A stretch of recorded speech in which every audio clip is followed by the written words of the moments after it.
Hello listeners, welcome to another edition of RCS Trailblazer podcast. Today, as an enterprise consumer, we receive so many messages. Just imagine how difficult is it for an enterprise customer to manage those communications. There are ever-changing regulations, there are ever-changing policies, and then there are so many channels that they have to manage. There is a big technology play at the back end which manages all this. There is an infra requirement, there is a platform requirement. Today in this edition of the podcast, we are going to learn more about this. And to teach us more, today we have Shalini Kapoor who is joining us on this podcast. She is the AVP Growth and Partnerships from Times Mobile. Welcome Shalini to the podcast. Thanks Nikhil, thank you for having me.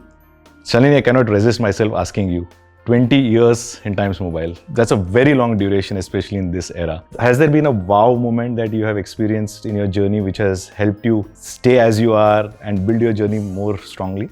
You know, it has been an incredible journey, I must say, with a brand as big as Times of India. Times Mobile is a mobile entity of Times of India Group. We started with value-added services when we launched our first short code, which was 58888. Back in the day, it was more like, enterprises would just broadcast messages. I think there has been a consumer shift, the way people perceive content. It is, initially it was more push, now it is more pull based.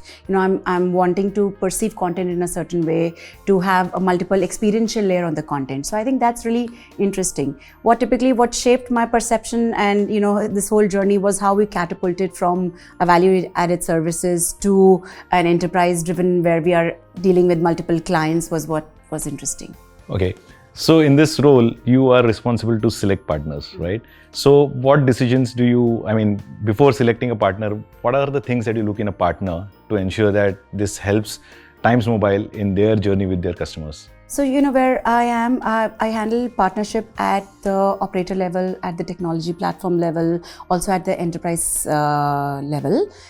Typically, a partner who can help you grow, partner who can help you solve a pain point, and how is that pain point being addressed and how you sort of doing that at scale is what is the main criteria for us to identify who's a partner who can help you grow along in this journey. Now that Jio and Times have collaborated for Jio Business Messaging and we are working on RCS as a product and service, what was that you were looking at or expecting from Jio while collaborating or while integrating? Main important is that how is the partner helping you scale? How is the partner helping you adopt to improve your journey to get more enterprises on board. Also more operational in nature in the sense, how are you, whether be it onboarding bots with agility, streamlining various processes. Also another thing which I thought was important for us was that learning, somebody who was holding our hand to sort of say that these are the guardrails to adopt, because ultimately we are the bridge between, let's say when we are adopting Google RCS between Jio and the enterprises. So sort of teaching them what are the guardrails, how to do, what not to do is more important. So clearly this is what sort of Jio helped us doing our implementation. There's a saying that India is a leaping frog when it comes to technology. And that is true even in the CPaaS space is what I feel. Earlier there was just SMS as a channel. When it started to evolve, there was MMS, then email came in and now OTT coming in. Now with RCS as a service, as a part of OTT, how do you think RCS is looked at from the market perspective, market lens, and what is the need of RCS as a product in the market? It's interesting, because for the longest time there was obviously SMS, which I would say is more. So now with the new age products, OTT channels like WhatsApp and RCS, I think the experiential layer is very different for the customers. I no longer just don't need to wait for a content to come in. I can book my flight ticket. I can do a web check-in right at the palm of my hand. I don't need to shift the browser to go to another place, be it that or let's say be it any selecting a grocery, everything is done at the palm of my hand. So clearly RCS that way is also adopting it, is getting more experiential layer with the customers, which is interesting to see. Nice. Now that Jio and Times have collaborated, what were you expecting when integration was happening? Do you think that has been fulfilled and are you utilizing it to the core?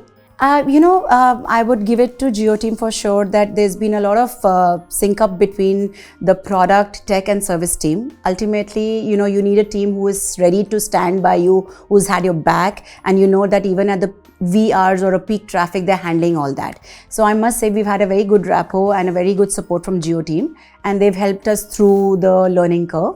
And I'm hoping we get the same support going forward as well. And now I realize that Times has really worked hard to build a lot of CPaaS ecosystem space, not just for themselves, but as an industry, part of the industry also, you have contributed a lot. Would you want to share some of the use cases, maybe on trans, utility, promo, that in recent times you have built on RCS? You know, while the use cases would be, let's say there's a grocery channel which came to us, we built up from a promo level, they can do a, the Thursday dhamaka, a Wednesday deal, a weekend offer. We've done that with RCS.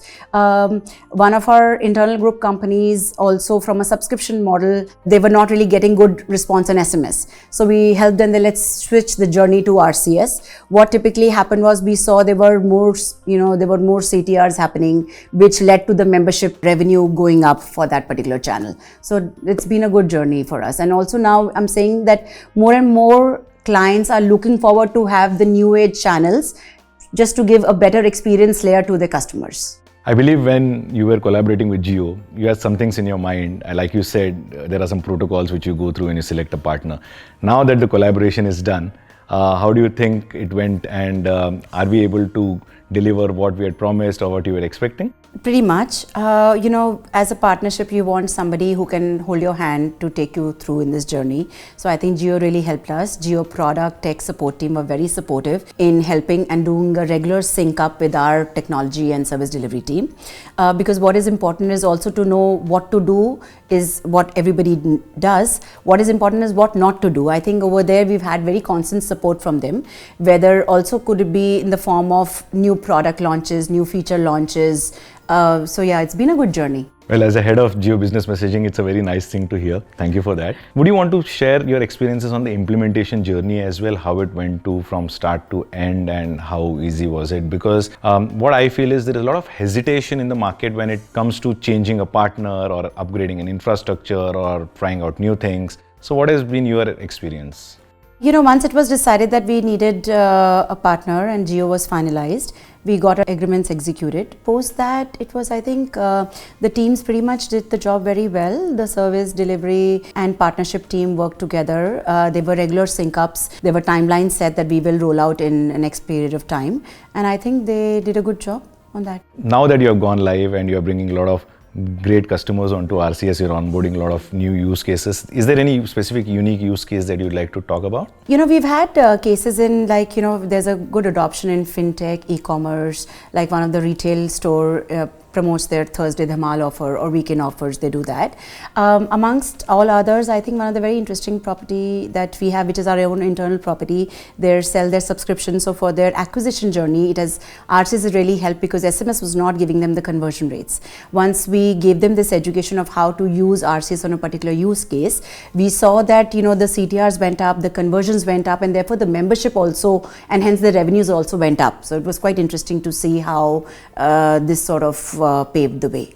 Right now we have even iOS going live on Jio, and plus there is Jio devices which have the native capability to receive RCS message. So I think this opens up a lot of doors for new use cases as well going forward. Now, okay, let me jump to rapid fire questions. Let me make you a little uncomfortable, and the answers will be like direct dil se, because there is no time that you can take to think. Sure. Diving into my first question. Trust or scale, which matters more in enterprise messaging today? Trust or scale? Scale gives you reach, but without trust, trust is what gives you sustainability. So I think it is both. Very diplomatic.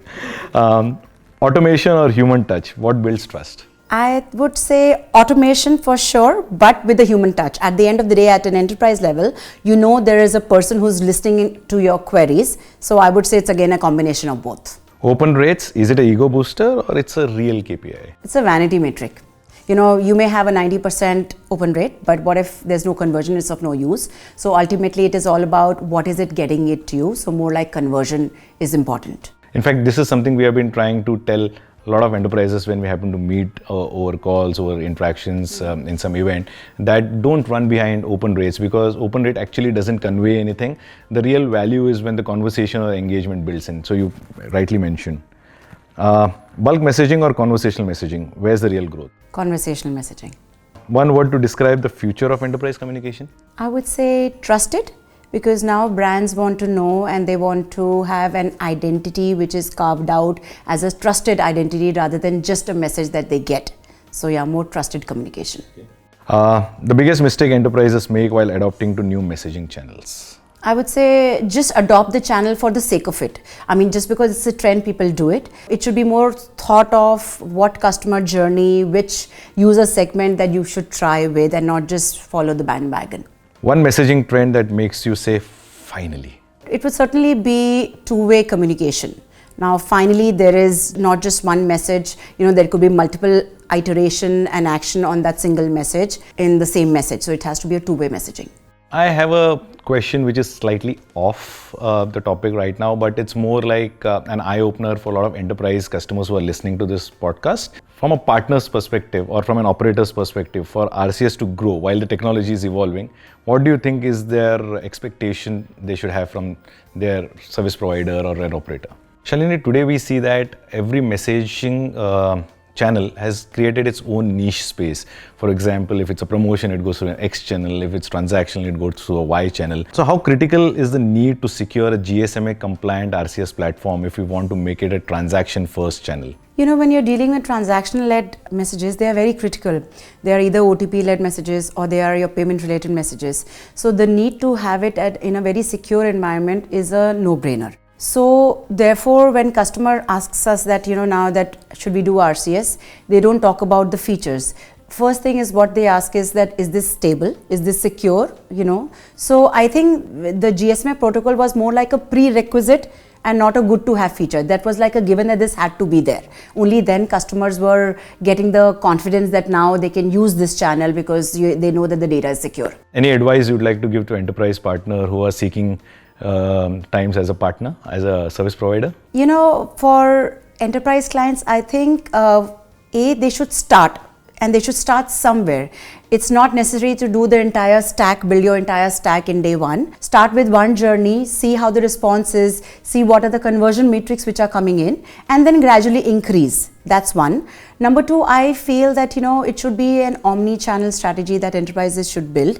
So, and it's not like RCS is replacing SMS, it is an add-on. How can people benefit for people who have RCS and otherwise who don't have the phone settings with them, they could have a fallback on SMS. So create an omni-channel. And third is choose your partner wisely, which is like really the thing today. In today's dynamics, it's about, maybe competitive pricing is what enterprises sometimes run by, but it's really how the partners are helping you build the solutions. What is the extra advantage the partner is giving you versus the other partner, which is where times comes into the picture. I think this space is really cluttered, and that's the right thing you mentioned, that you have to choose your partner wisely, because a partner can actually have a make or break effect on an enterprise by shaping their enterprise journey really well. Let me ask you a personal question on that note, Shalini. I see you very grounded, very calm as a person. I'm sure you must be having a lot of good habits, inculcating a lot of good habits. Do you read books? Yes.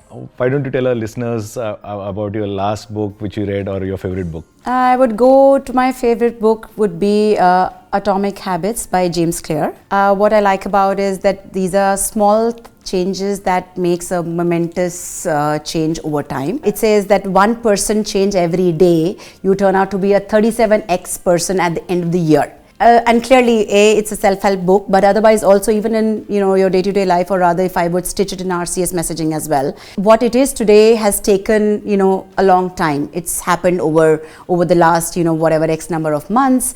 Even from an enterprise perspective, I think they should not be looking at adopting RCS completely together. It should be small steps, small user case journeys where they're adopting, and eventually they'll see the success metric of RCS falling through. Thank you so much, Shalini, for taking out time and joining this podcast and sharing all your insights and experiences for our listeners. Really appreciate. Thank you, Nikhil. Thank you for having me. It was an interesting chat. And thank you, audience, for tuning in and listening to this podcast. We'll be coming with more such episodes for you to learn and grow. Till then, keep building, keep innovating. Thank you.